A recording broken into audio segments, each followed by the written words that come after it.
Hello, Cowboys Nation.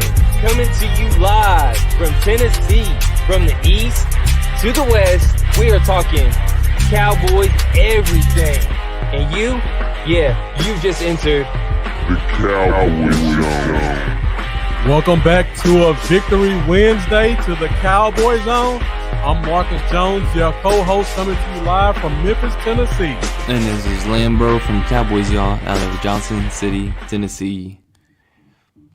All right, guys. So we got the gang back together again tonight. Got Lambo here joining us for the show. What's up, Jeff? Thank you for joining. So I know Lambo made a post about he's going to get off in 30 minutes, but you know what? The Cowboys on is both of us. So if you guys bear with us as you come in, what we're going to try to do until the season's over with, we're going to cut the show a few minutes short, try to keep it as close to 35, 40 minutes as possible. And then once the regular season ends, because it looks like we're not making the playoffs, we're going to go back to our original day and time, which was Thursday nights at 8 p.m. Central Standard Time. We'll be sure to let you guys know every week what we're doing, so you know where to find us at. But in 3 more weeks, we're going back to Thursday nights, so we can start talking about this postseason talk and this off-season talk. All right, so we're gonna try to keep it at 40 minutes today, but again, you guys can always come back on Sunday. We have 2 shows a week. Always a lot of Cowboy stuff to talk about, and we can always split it up. Yes, indeed. All right, so, Lambo, how you feeling about the win on Sunday? Really good. Even though it was the Bengals, it still felt good. Exactly. I was thinking that we beat them pretty handily. Thankfully we did, because sometimes we lose those games. That's true. It could have been the Jets type situation from last year where you think you're gonna win, and yep. But, and you never know how that turnover battle's gonna go. That's always the difference. Yeah, and that was one of the keys to victory, was turnovers. Exactly. We both talked about that. And we started hot with turnovers. Yep. Fumbles. One of them was a butt fumble, but by their rookie Travion Williams, I believe, or Travion. But a little hand me. We'll take that. William, you hit. What was his bowl prediction? Defensive touchdown. I was gonna start the show with that when I saw him come in. Congratulations again, William. Didn't see that one happening. You definitely got that one on the head. You need to start predicting stuff like that every week, because you've been on it for at least 2 of the past 4 weeks. That's awesome. Hey, Rosie, thank you for joining. Jeff, as always, appreciate you joining us. All right, guys. So we're gonna try to what's up, Mendoza? Like I said when we started the show off, Lamar, thank you for joining. We're gonna try to keep it at a solid 40 minutes tonight for the next couple of weeks, so we can make sure we keep Lambo the whole time. And then after the regular season ends, we're gonna go back to our original day and time, which was Thursdays at 8 p.m. Central Standard Time. All right, Lambo, so let's start this thing off with a game recap from our victory this past Sunday against the Cincinnati Bengals. Game recap. All right, so this Sunday's game, we beat the Cincinnati Bengals pretty handily, 27-7. even better than I thought we would have beat them. So, Lambo, just looking back at that game, what are a couple of positives that you saw from that game? Just very solid play calling Yes. for definitely for one. Andy Dalton was smart with his reads, with the decisions he made. We both thought he would get 3 touchdowns, and he should have had 3 Should have. touchdowns if he didn't miss Cooper. Yep. But that was about one of the only miscues of the night, really. Yep. But yeah, the turnovers on defense, playing like Jeff said earlier, playing with passion. They were playing hungry. Even like Cole said, yeah, offensive line was another one. Definitely one of mine. What's up, Cole? Yes, so a lot of good stuff. Yeah. And just to expand on play calling, going back and watching the All 22, one thing that really stood out about to this game about me, and we'll kind of hit on this one when we get the storylines, the genius of the defensive play calling. One of those subtle things that people don't notice if they don't really just keep up with schemes. We've been running cover 3 and cover 1 all year. Man, cover 3, man, cover 1. This game, we switched to a cover 2 zone, which basically means both safeties stay deep, both corners press and then release and play an outside technique. So everything funnels inside to the safeties. And on top of that, the linebackers don't have a man responsibility. Their job is, if there's no running play, they bail and go back 10 yards and just cover underneath the receivers. So everything is being funneled inside, and there's a bracket between the safeties and the linebackers. Beautiful scheme for a game like this. Hopefully they stick with it, considering we had a lot of inexperience at the corner position. I know I watched a couple of game threads, and I saw a lot of people kind of commenting on how great our corners played. It was because for the first time, our defensive coordinators put them in a position to actually succeed. Yeah. All they had to do was backpedal, read the play, come up and make a big hit. And we saw a lot of big hits on Sunday. Yeah, definitely spot on. And kind of leads into Yeah. We're going to hit on that when we get the storylines, but yeah, we'll see. Yeah, and Zeke Finally had a good run, big run. Yeah. And that was due to just the offensive line just dominating up front the whole game. Another great week for Steele. The 3 guys inside are really hitting their rhythm. I just imagine getting our 3 All Pros back. Yeah. Or 2 All Pros and Lyle Collins, who's a big talent. Man. Yeah. I understand where you're coming from, Cole, but it's still an NFL team, so we gotta take our victories wherever we can get them at. I mean, we played Cleveland without their best running back, and look what they did. That's exactly what I was gonna say. I think their 3rd string back was out there looking like Adrian Peterson in his prime on us. So, exactly. Did you have any negatives from this game? Because I only had one, other than that missed throw by Dalton. I didn't. For some reason, I'm thinking Greg missed another field goal. I don't remember if he did. Can't remember. He's getting a little shaky to me. Yeah. Like I thought that would be someone that you feel comfortable with every time he lines up to kick, but it kind of feels like Brett Maher's lining up to kick. Yeah. The only negative I can take out of this game was situational play calling. And what I mean by that is defense played dominant, but in the middle of the 3rd quarter, the quarterback clearly couldn't scramble. He was out there on one leg, and we refused to bring pressure on him.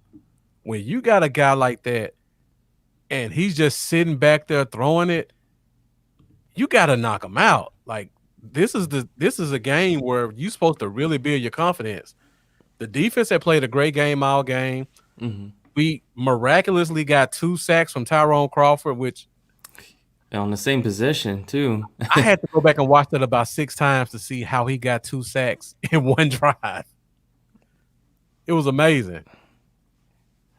But yeah, like Lamar said, yeah. That blew me away. I think he got only 2 sacks too.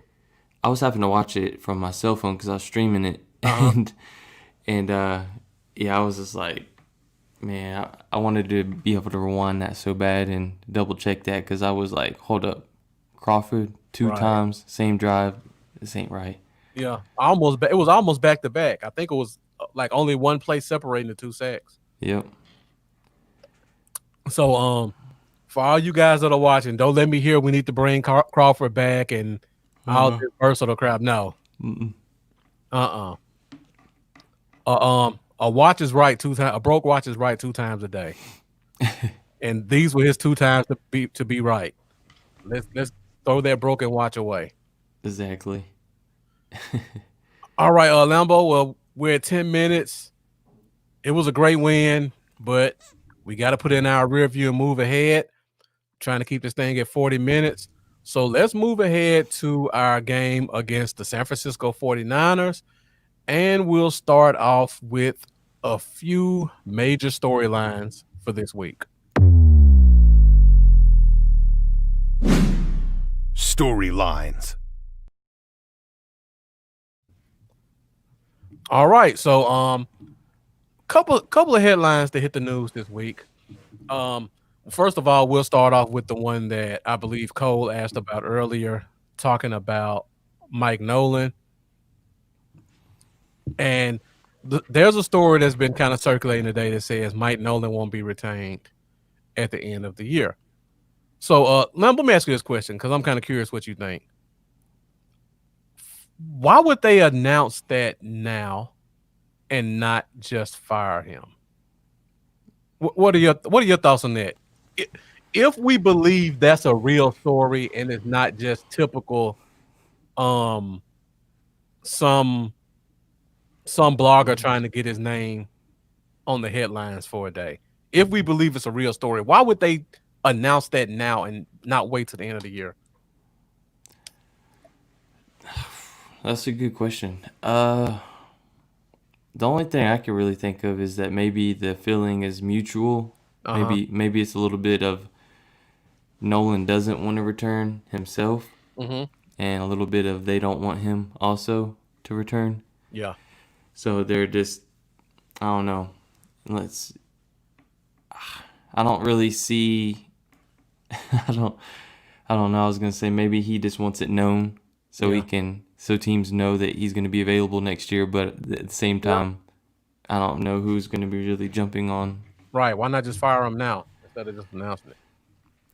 Yeah, that's probably really what it is, Jeff.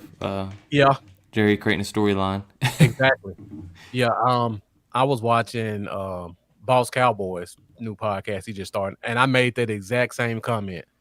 The team isn't relevant right now, so Jerry has to generate whatever stories he can to get some news and some headlines.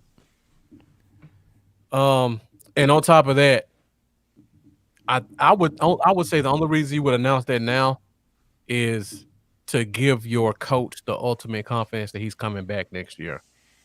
So now you don't have to worry about that Black Friday, week 17, that we're going to get rid of you. We've already named the defensive coordinator scapegoat for this year. Yeah.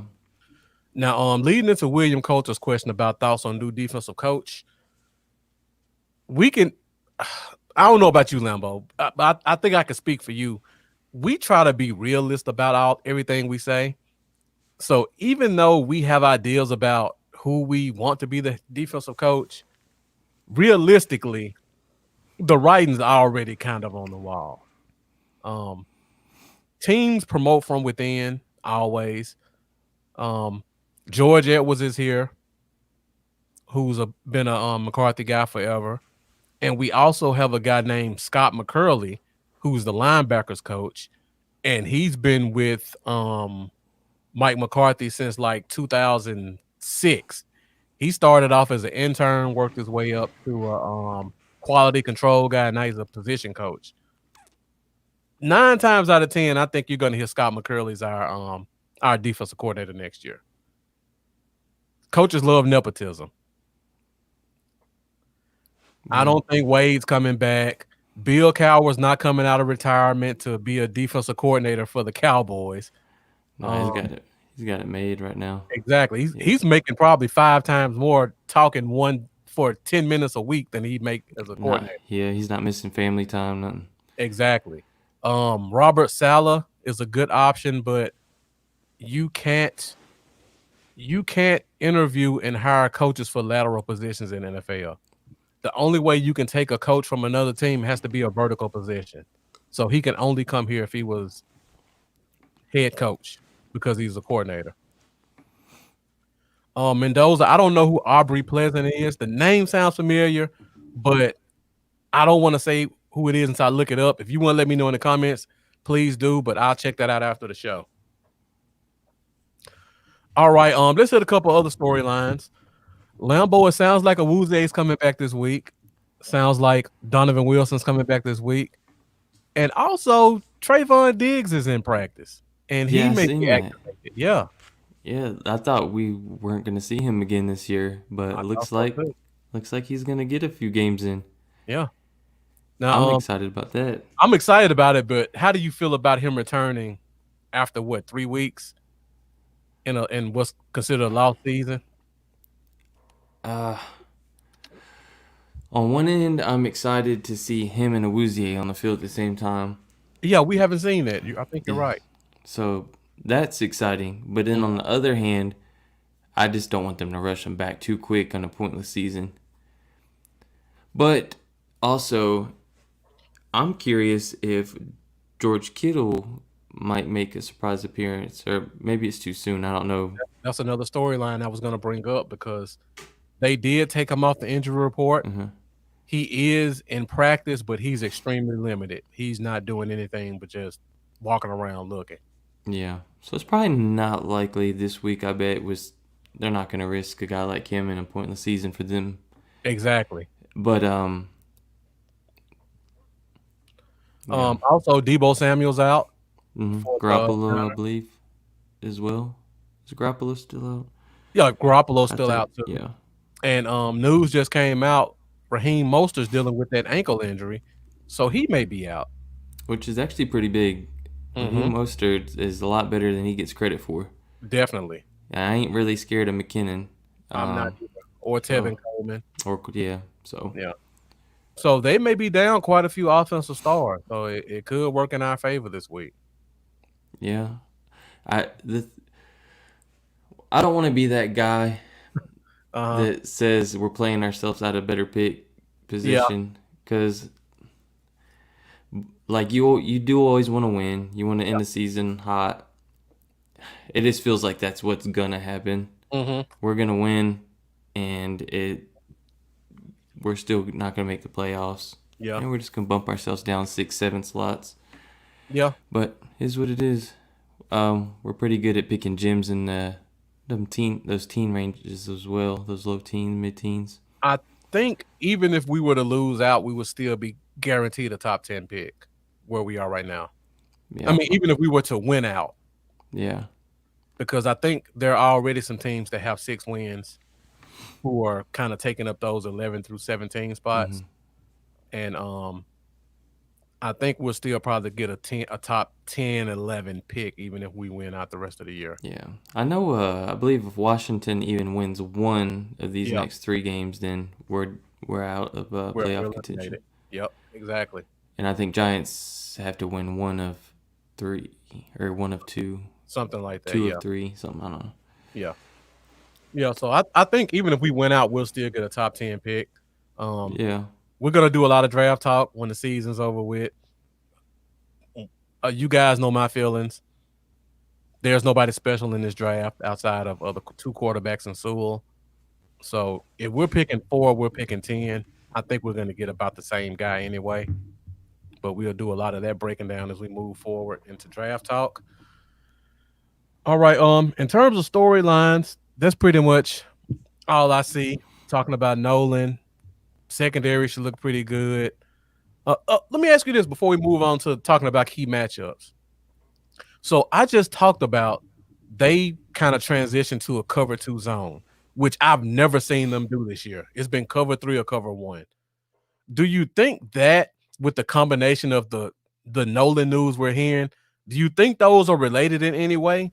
Do you think there's already been kind of a behind the scenes Change things regime up. change and somebody else is already kind of pulling the strings? It does kind of seem that way or feel Yeah. that way. Kind Now, if I of. see cover two zone again this week, then I really have some questions about that. Well, it makes you wonder because if that kind of news comes out and gets leaked, Yeah. and at the same time as you make a pretty different scheme change, Yeah. I don't know. Yeah, writing's on the wall. And for you, I know we have some of the best fans on the internet, but I know some of you guys had to notice we went to straight zone, and that's something we haven't done all year. Like, especially like with Jalen, he normally follows people across the field and gets beaten bad. All he did was zone play, him and Van Der Esch.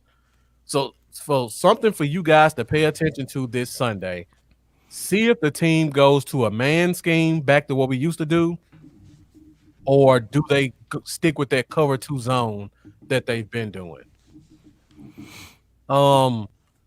Jeff, I don't know because George Edwards didn't run a cover two zone in Minnesota.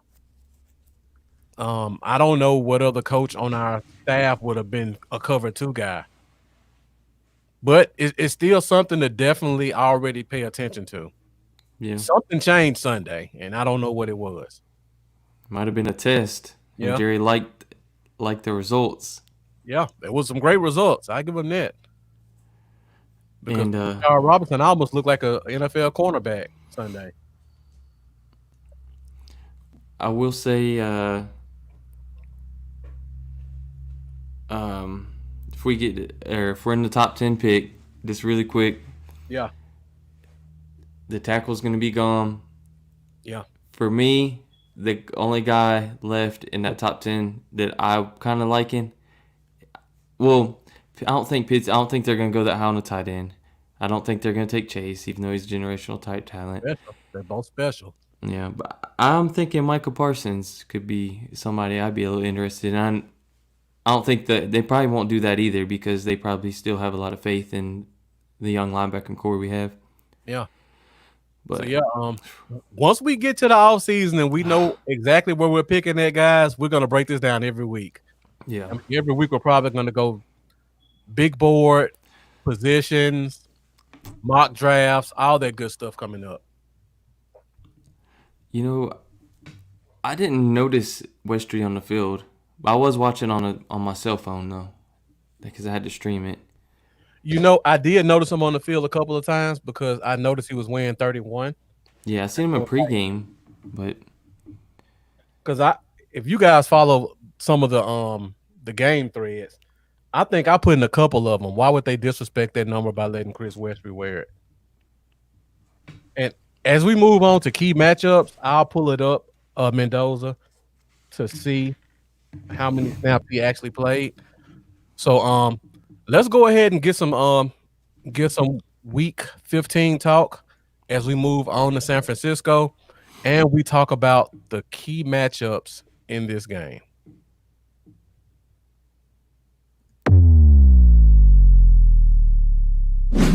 Key matchups. All right, Marlo, thank you for joining us. Cole, we just talked about DC a little bit. I know you said you stepped out. So one thing I pointed out, this past Sunday, we normally play cover 1, cover 3, man. This week we went straight cover 2 zone the whole game, which even Marinelli didn't run cover 2 zone. He ran cover 2 man. I can't remember us ever running a zone scheme, and that's what we did on Sunday. So pay attention to that this Sunday to see if you notice them doing some cover 2 concepts, and see if we can get some glimpses on the sideline and see if we see some extra movement in terms of somebody else wearing a headset. Because if it happens 2 weeks in a row, I'm pretty sure one of those commentators is gonna point that out because that really stood out to me. Lincoln, I don't think Debo is playing this week. So that's not something we're gonna get to see, which I would love to see that. But there is another great key matchup, and that is the rookie wide receiver, Brandon Ayuk, against what looks like is gonna be Trayvon Diggs. Now, Brandon Ayuk looks like a mini Debo out there. Special kid, strong, run after catch guy. Man, and he's got a huge wingspan. Yes, I he does. remember checking him out pre-draft, and I believe he's a tall 5'11", Yeah, and his wingspan was larger than some of the 6'3", 6'4" guys. Most of them actually. I think his wingspan was like 6'4", actually. Yeah, so like, it's incredible. I believe I could be wrong. I might be mixing it up, but I think he might have had a larger wingspan than Chase Claypool, or right there with him, which is crazy because of the difference of size. I think you're right. So it's pretty insane, man. Well, Mendoza, good question. If we play that cover 2 zone like we played last week, they're not going to follow. So it's just whatever side he's on. But if we have a Wuze and we have Diggs, I like our matchups against them. I think Bourne is a good receiver as well. He's a sneaky, fast, vertical guy. So that's going to be another good matchup that I'm looking forward to seeing. And guys, I see we got about 12 people in here right now. Let's get those likes up wherever you're watching from. It looks like most of our people are watching from YouTube. So if you're at YouTube, make sure you hit that like button. The few people we got watching on Facebook, hit those likes as well. So Lambo, what do you think about the Niners and their passing game? And we can go ahead and throw quarterback in too, because Garoppolo's out, and they've been dealing with Nick Mullins, and my gut tells me they may make a quarterback change this week to CJ Beathard. Beathard? Yeah. Yeah, I think they would be smart to do so. But I'm not too concerned, to be honest, though. Like, I think Ayuk's a great young receiver. He's had either a TD or 100-plus yards, and I think it was 7 of the last 8 or 9 games, something like that. So I think he can be dangerous, but if they play like they did last week, I think they should stick with the scheme they ran on defense. And I'm not really. I guess their quarterbacks don't really scare me too much. Right. Nick Mullen has had an interception in 7 straight games, 15 total for the year. That's a good matchup for us, though. Yeah. So I'm not too worried about it. I do respect the talent Ayuk has, but not really terrified of their passing game. Okay. All right, so let's move up to the next key matchup, which is their running game. So like I said before, Mostert may not play, but they still have Jeff Wilson, they still have Tevin Coleman, and they still have Jerick McKinnon. And their offensive line is pretty much intact. And our defense has been known to give up a lot of yards to some running backs, and their running game is extremely talented.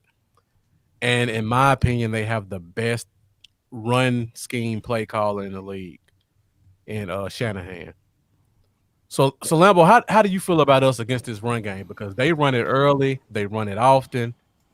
I've seen them play the Eagles on 3rd and 21 and run it and get first downs. Yeah.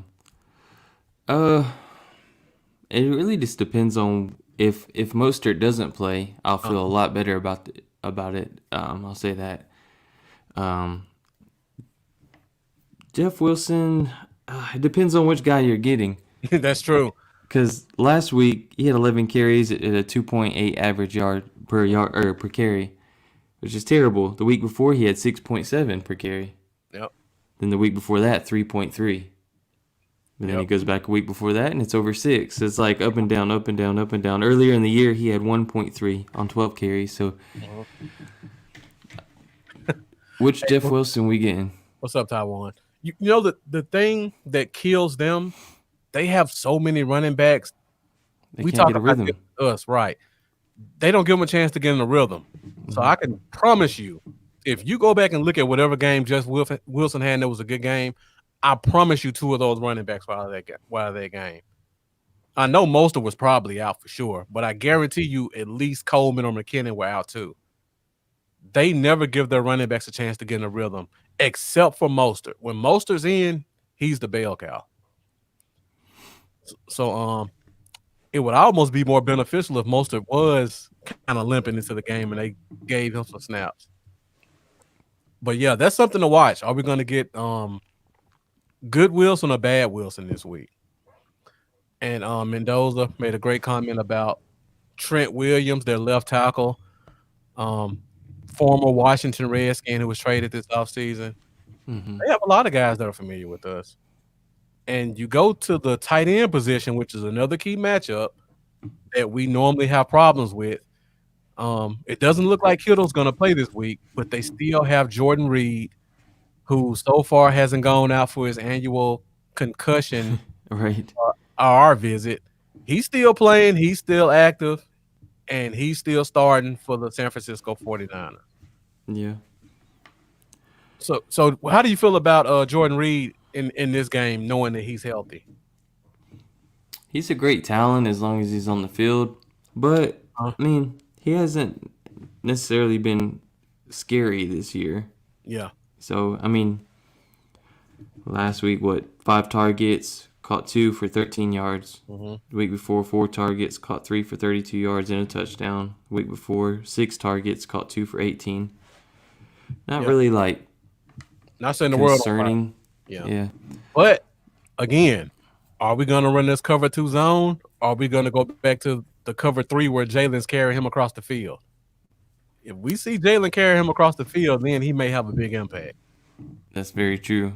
It's very true. And Jordan Reed's a very athletic tight end. So, I mean, that's a good matchup for him if that's the way the game rolls. So, yeah, and you're right, Mendoza. They do use Ayuk like a running back. A lot of motions and sweeps and hitches. They do whatever they can to give him the ball. And Marlo, we talked about Bourne, Kendrick Bourne. He's a underrated deep threat guy. So our corners are definitely going to have their hands full. And so just talking about our we talked about their offensive line. Let's talk about our offensive line a little bit before we get out of here. Because our offensive line has been playing well. And in my opinion, even with the injuries, the Niners they're definitely the second best defensive line we're going against all year to me. They got big Javon Kinlaw, which was a guy we all fell in love with in the draft last year. 6'7", 320, almost unguardable. They still have Eric Armstead, another 6'5", 300-pound defensive end. And then they got another familiar face, actually leading the team in sacks, Kerry Hyder, who played with us last year. He has 8.5 sacks leading the team. So they got some monsters up front, and I think they're really going to test our offensive line. We're really going to need that strength on the inside. So Lambo, what do you think? We've had 3 good weeks in a row. You think we continue the momentum against a very strong defensive line? It's going to be a tough game. I think we'll do over under Sunday on how many sacks.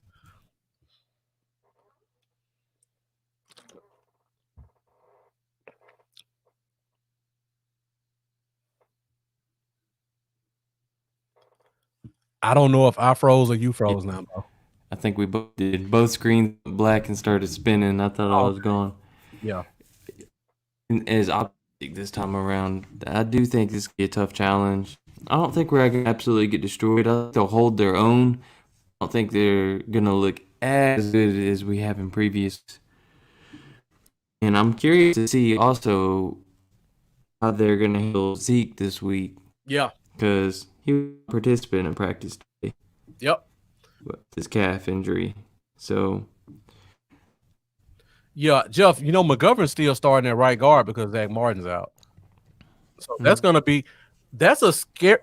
Now that you bring that up, the scary matchup is them isolating Kinlaw on Connor Williams.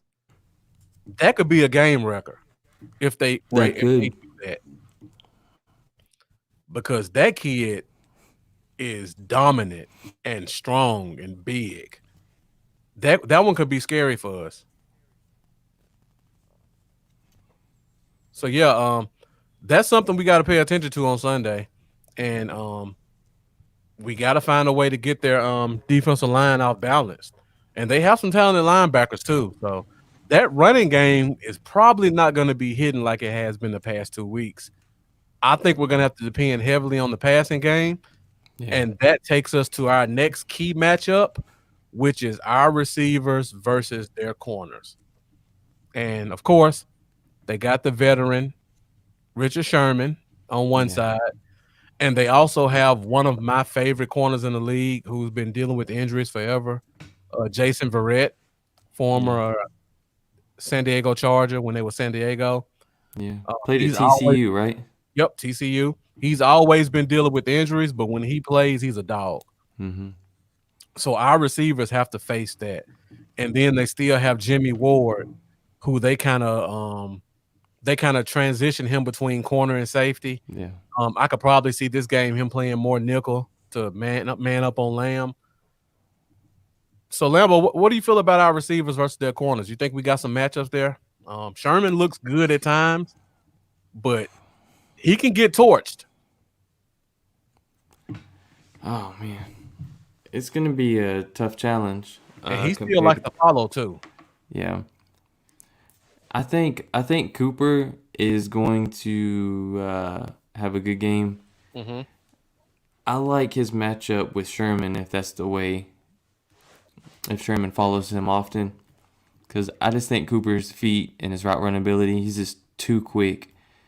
And I think like who said that? Marlowe about himself. Yeah, like he's still solid, very solid. Yeah, but I think Cooper's gonna expose him a little bit in this game. Yeah, I don't know. But I don't know. I feel like it's a tough matchup across the board. Mm-hmm. There's not really any huge like weak spots that, in my mind, I feel like is a target for us. I don't know, man. I think Schultz could have a pretty solid game though. I don't know. Fred Warner's a really good cover linebacker. I've seen him shut down on tight ends a couple times. And Mendoza, thank you for pointing that one out. I think you're talking about Akello Witherspoon, the safety, and I know Emmanuel Mosley is still there as well. He plays a lot of nickel for them, but I just like a game like this. They're gonna put Jimmy Ward down there, and Marlowe. I'm agreeing with you. Sherman is still really good when it comes to covering routes. He can't handle speed, so if they start letting Coop go deep, I can see Sherman give him some problems, but if it's just route running, I think Sherman can handle him. But I like that Verrett versus Gallup matchup because Verrett is 5'10", but he's a pit bull, and he likes to play physical. And I don't think he can play physical with Gallup. I think this could be a Gallup game. But I'm definitely looking forward to it. So got one more matchup with 38 minutes. We're about to get out of here. That is our defensive line versus their offensive line. We talk about their defensive line. In my opinion, the Niners' offensive line is probably top 5 this year. Their tackles are great. I like the inside guard. They've got the centers missing, but the backup center's been playing pretty well this year. And you know who our front four is. They try to generate pressure as much as they can. If they would let Randy Gregory play a little bit more. But, yeah. Do you feel like we can generate some pressure and possibly stop the run a little bit against this team? Because they're going to run it a lot. You think we can have some luck against them? I don't know. I'm not feeling too hot about it in my gut. I have serious concerns about this. Yeah. And I, It's I kind of like the D-Law versus McGlinchey too. That should be a good matchup. like I think there will be some times where we have success, but I think there's also going to be sometimes we don't. Uh, what's up, Spoonie? Hey, what's up, Spoonie? Stargate in the house? And what's up, Bobby, as well? Um, and I think I think we're gonna struggle to create pressure this game a little, to be honest. Yeah. But I do think they make a few splash plays here and there. Mm-hmm. Nothing serious, but I don't know, man. Like you said, they got a good O line, They have a very good O-line, and and they're for the most part all healthy. I can't remember who said it earlier. Somebody said D-Law shows up big That's Jeff. against trash teams. Yeah. And this will be so now if D-Law shows up big this game, then I'll feel real good. Yeah. But these are the type of games where it seems like he kind of disappears just a little bit. So we'll see. But I think we will have our struggles against this O line. And we talked about this before. Their quarterback is a turnover machine. So if we can get close to him, he fumbles a lot. He throws a lot of picks. He takes a lot of ugly sacks. So even though they have the advantage in terms of offensive line versus defensive line, their quarterback will make up for that and make a couple of boneheaded plays. Good question, Marlo. Just it remains to be seen. He hasn't looked good this year, so we just have to see. Hopefully, he can continue to be consistent. I still think he probably gets cut in the offseason because they're not going to pay a quarterback that's missed 8 kicks, $2 million next year. And Lamar says he thinks we're going to have to put points on the board to win. Mm-hmm. So with that being said, we're at 42 minutes, Lambo. We're about to get out of here a little bit early. So before we do, let's go ahead and do those game predictions. And guys, be sure to come back this Sunday and we'll pick up with bold predictions. Like I said at the beginning of the show, Lambo has the job change, so we're trying to cut things off a little bit early until the season ends. And after week 17, we'll be moving back to our regular day and time, which is Thursday nights at 8 p.m. Central Time, so we can give you a full hour. Yeah, sure. But until then, let's hit them up with the game prediction, and then we'll see you guys on Sunday. Game prediction. Yeah. Did you see the full game prediction video? I was looking down while it was going across the screen. I know there's a lag in my computer. All right, so I see Jeff already getting in early, trying to steal my score. So Lambo, you want to go first? You want me to go first? I already kind of have an idea of what my score is going to be. You can go first. All right. So when I look at this game, I think it's a very winnable game for us. I think it's going to be competitive.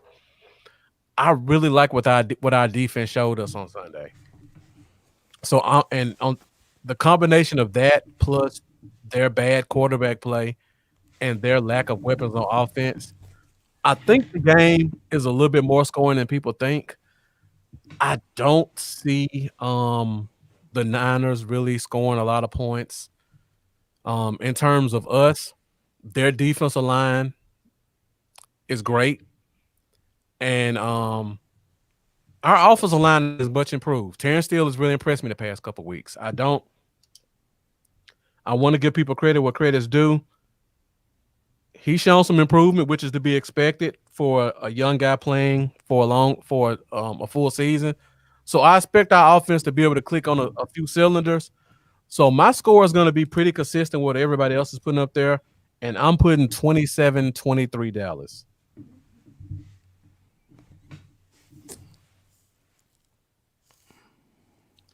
All right, guys, keep those scores coming in. I'm writing them down as Lambo gives his score. I think it's going to be a close game. I'm thinking.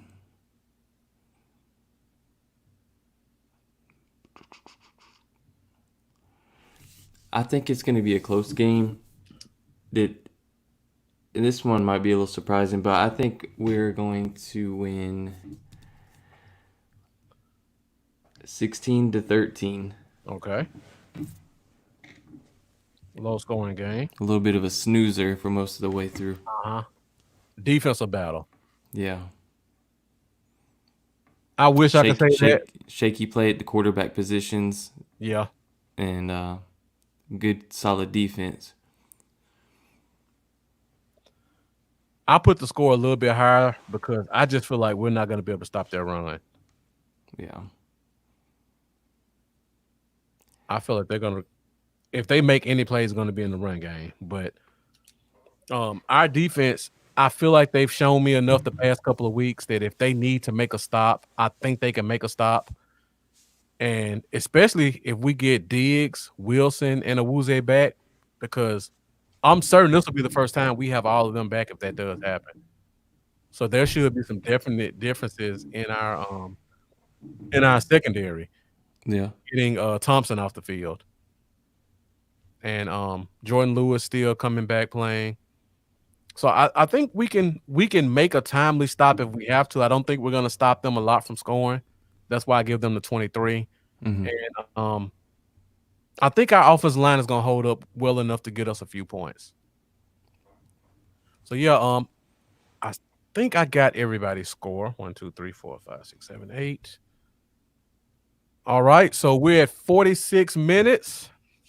And, guys, again, thank you for joining us. We're going to cut it a little bit short today, but we will be back on Sunday at 11 a.m. Central Standard Time for our usual pregame show.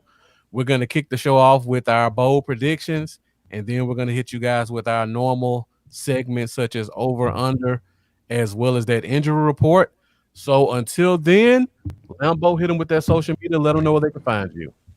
You guys can hit me up at Cowboys Y'all on Facebook, Twitter, YouTube, and Patreon. And Instagram is Cowboys Y'all 88.